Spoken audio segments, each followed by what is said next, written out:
Right, I think we'll just get going. It's 10 o'clock. So good morning, everyone, and thanks for attending the webinar this morning on remedial cover systems. My name's Emma Jones. I'm a senior geo-environmental engineer for NHBC, and I'll be hosting the webinar this morning. We've actually held this event for a few years now, and initially it was face-to-face, and then for the last 3 years, since COVID, I suppose, we've provided this as a webinar, and this is the first year we've actually provided this as a free event. So obviously, going by the registrations, this has been really well received, and I hope you find this a useful and informative morning. So we're really fortunate actually to have a great panel of speakers who are experts in this field, and I'm really grateful that they're going to share their insights this morning and their experiences in their presentation. So the order of play this morning is that I'm going to kick off with a quick introduction to remedial cover systems and the NHBC requirements. Then we have Kim Campton from Boughton Loam Limited, so formerly British Sugar, Tim O'Hare from Tim O'Hare Associates, Mark Davis from NHBC, Fabia Pollard and Ray Watney from the local authorities. I'm not going to go into the formal introductions now. They'll be doing this as part of their own presentations through the morning. So we should be around 20 to 30 minutes per presentation, which I would envisage this will probably take us up to no later than about 12:30. We'll have an opportunity for questions in the middle and at the end. And if you wish to ask a question, then please put that in the chat. And what we don't get around to answering or can't answer, then we'll get back to you. So just to start us off then, I'm going to give you a quick introduction about NHBC and what we do, the basics of a remedial cover system, the theory behind this and the reality of it. And then a little bit on the NHBC requirements with regard to the detailed design and what we look for. So NHBC, National House Building Council, it's the UK's leading independent provider and warranty, independent provider of warranty and insurance for new build homes. And our purpose is to raise standards in house building by championing high quality homes and protecting homeowners. So a quick few stats here, over 70% of all new homes in the UK are covered by our Build Mark warranty. So this means that currently over 1.4 million new homes are protected by Build Mark, so insured by NHBC. Our inspectors carry out over 1 million inspections per year. And we also provide building control services and are a registered building control approver. So all new homes registered with NHBC must comply with our standards, the NHBC standards, which are freely available to download on our website. And the standards require that all sites are properly assessed and investigated for potential geotechnical and contamination hazards. Foundations and substructure designs are suitable for the ground conditions. Sites are properly remediated where necessary or appropriate, and design precautions are taken. And appropriate documentation and verification is provided to NHBC. So the cover for contaminated land is now in section 3 of the Build Mark warranty. And basically our warranty will cover the site if it's classed as, or if it's classed or could be classed as contaminated land under Part 2A of the Environmental Protection Act. So we set mandatory conditions where required to ensure the requirements set out in the NHBC standards are met. So a warranty will not be provided until all mandatory conditions have been cleared. So no warranty means no mortgage, therefore no sale. So the current NHBC standards 2025, chapter 10.2 really is the most relevant here. So this further positions that work should be carried out following a formal remediation statement. Topsoil and subsoil should be of a quality that does not pose a hazard to the end users. Old foundations, concrete bases, similar obstructions should be removed from 450 mil of finished ground levels. Appropriate action should be undertaken to restore the physical conditions and drainage characteristics of topsoil. that has been compacted during construction, and a minimum thickness of 100 mil topsoil is required. Now, this is actually under review. It's not really in keeping with best practice at the moment. NHBC are looking to increase this requirement to 150 mil. There's nothing set in stone yet, but it's definitely being considered for future updates of the standards. It's also noted that construction rubbish and debris should be removed from the garden and other areas around the home before topsoil and after planting and turfing or seeding. So just going through the basics, really, what is a remedial cover system? And in basic terms, it's simply the provision of clean or suitable material over contaminated ground.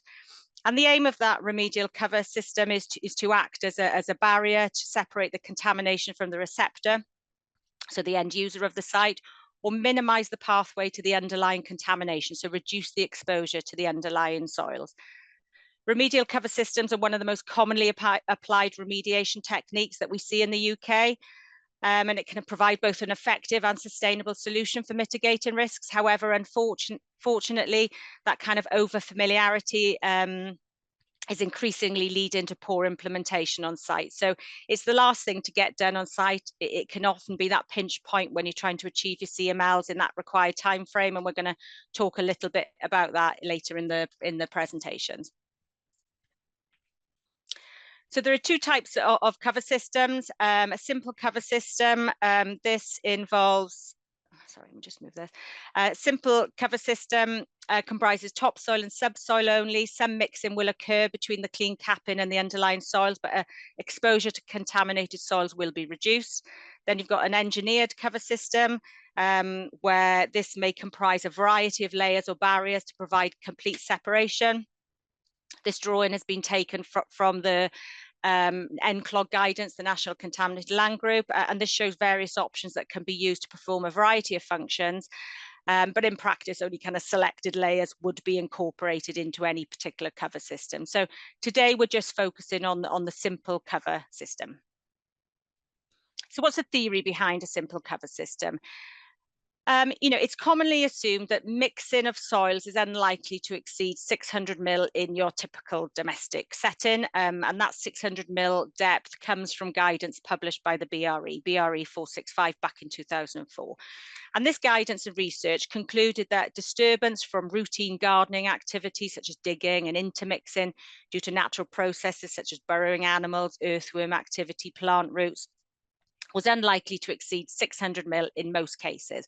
But there are exceptions, and it's really important to note here that the purpose of this guidance was not to set a definitive depth for your cover system.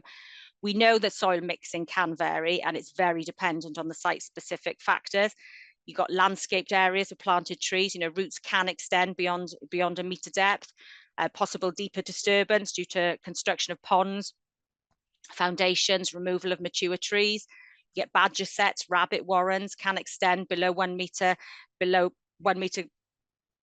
ground, and in some instances up to 4 meters. So there are other factors to consider, and let's not forget our pet dogs. They can dig quite deep, big holes in the garden. They're definitely the main source of soil mixing in my garden at the moment. So when considering whether a remedial cover system is a suitable option for your site, you really should be following the guidance set out in the Land Contamination Risk Management, the LCRM. And this is government guidance on how to assess and manage risks from land contamination. And the guidance sets out a three-stage process of risk assessment, options appraisal, remediation, and verification. So, we're assuming that you've adequately assessed your site in line with LCRM. You will get to a point where you select your final remediation option. And this is where you will establish whether a remedial cover system is an appropriate remedial solution for your site. And there are a number of factors to consider here, as it's not always appropriate in all instances. So it wouldn't be suitable for sites with a shallow water table or sloping topography. So you've got instability on a gradient or flooding that could immobilize your contamination to surface. You might have active burrowing populations, as I previously mentioned. It's not suitable where contamination is so significant that exposure must completely be prevented. And you must consider all exposure pathways. So it wouldn't be suitable for volatile contamination, so for your VOCs. So if a clean capping system is identified as the most suitable remediation option for your site, then this should form part of your remediation strategy. And this will include the detailed design of the remedial cover system, how it will be implemented, and how you will verify it. Again, it's important to note here that that remediation strategy really needs to be approved by the regulators and issued to the stakeholders. So that includes your kind of remediation contractors, your builders, before installation of the cover system commences. But before you start this design, you really need to do a sense check, and consider that post-development conceptual site model. So what has changed since the initial investigation and risk assessment? Have the formation levels changed? Has there been any cut and fill, site clearance, site scrapes? The situation could be vastly different to when the site was originally investigated. So what is the proposed land use? Private garden, communal areas, how will this be used? Risk will be higher for a private garden than a communal managed space. And if you're building on podiums or raised beds, then that risk is significantly reduced or even removed at times. And how will the land be managed going forward? Is there a need for long-term management plans, maintenance requirements within the deeds or the tenancy agreements? Need to consider the final site layout. Excuse me. This is a common factor that can change over time as plans evolve. And this may also affect the final site levels or the final surface finishes. Or you may have reprofiling work. So will the contaminated source still be present in shallow soils? Has the land been raised? With what? Is that enough? These are the kind of questions you need to be asking. And if there's any uncertainty, you may even need to do some additional SI to fully characterize the site post earthworks to ensure the capping system is still required or still appropriate for your site. So after considering all these questions on all these factors, you need to ask yourself whether the site and the contamination present is still suitable for your simple cover system. So what do we actually see? In reality, and unfortunately, the over-familiarity of this remedial option can lead to a default capping depth, usually 600 mil, as a remedial solution on contaminated sites. And that's often applied without any further consideration of the site specifics. We often see the use of boilerplate text, standardized text from previous reports with little or no reasoning justification. But don't forget, the depth of clean cover system should always be based on the site-specific setting. And it's the responsibility of your consultant to fully justify the design and the depth. So as a designer, whether that's your consultant or a design team or whoever, they have legal responsibilities and must comply with the new building safety regulator, the BSR. And that means the solution they design needs to comply with the building regulations, which in this scenario would be part C of the building regs. So designers must be able to demonstrate that the competence in their field, and including an understanding of the technical and regularity aspects of a remedial capping layer. And if you're ever in doubt, we're always happy to have a chat, and the earlier we can have that chat, the better. So when it comes to the actual design details on the cover components, as previously mentioned, the BRE 465, it remains a commonly applied reference. And whilst this document, it has been archived, it does still have its place, and under specific circumstances, it can be considered appropriate. I'd always advise you to check this with your local regulator before you start, but this is accepted by NHBC on low risk sites, but all assumptions need to be fully justified. So topsoil and subsoil, both components are required within a cover system, and they both have their purpose. So topsoil supports the vegetative surface layer, and subsoil provides that additional rooting depth, moisture storage, drainage, and also provides that appropriate support to the overlying layers, such as your topsoil. The topsoil in a simple cover system should be at least 150 mil thick, or 30% of the cover system depth, whichever is greatest. BS 3882 specifies that the depth of topsoil should not exceed 300 mil. Topsoil doesn't really perform well at depth, so you'll always get some kind of self-compaction that can lead to anaerobic conditions, and that will ultimately affect your plant root functions.